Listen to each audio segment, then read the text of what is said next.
বলেছিলেন আমার দেশের প্রতিটি মানুষ খাদ্য পাবে, শিক্ষা পাবে, আশ্রয় পাবে, উন্নত জীবনের অধিকারী হবে। এই হচ্ছে আমার স্বপ্ন। এর প্রেক্ষিতে গণমুখী সমবায় আন্দোলনকে গুরুত্বপূর্ণ ভূমিকা পালন করতে হবে। উনি 1975 সালের 26শে মার্চ, যেটা জাতির পিতার জীবনের শেষ স্বাধীনতা দিবসের বক্তৃতা, তিনি বলেছিলেন 65,000 গ্রামে, প্রতিটি গ্রামে বহুমুখী কোঅপারেটিভ গঠন করা হবে। কিন্তু 15ই আগস্ট 1975-এ বিয়োগান্তক ঘটনার পর, জাতির পিতার প্রয়াণের পর সমবায় আন্দোলন এদেশে মন্তব্য করে।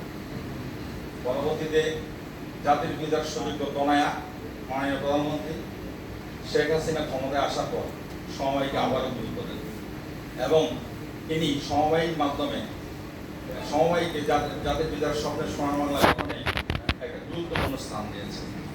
আমরা এই আন্দোলনের স্বাগত করতে চাই।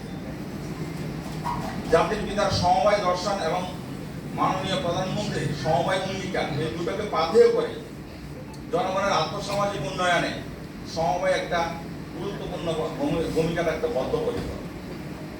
আসুন আমরা সকলে জাতির পিতার সমবায় দর্শন আদলে সমবায়ের কাজ করি। সমবায় প্রতিষ্ঠান হবে এ organisation of the cooperators, for the cooperators and by the cooperators. তাই জাতির পিতার সমবায় দর্শন, মাননীয় প্রধানমন্ত্রীর সমবায় অঙ্গীকার, সমবায় বিভাগের নির্মোহ তত্ত্বাবধান এবং সমবায়ীদের সততা, নিষ্ঠা ও যোগ্যতা বৃদ্ধিতে আমরা এই আন্দোলনকে সফল করি। সবাইকে ধন্যবাদ। জয় বাংলা, জয় বঙ্গবন্ধু, বাংলাদেশ।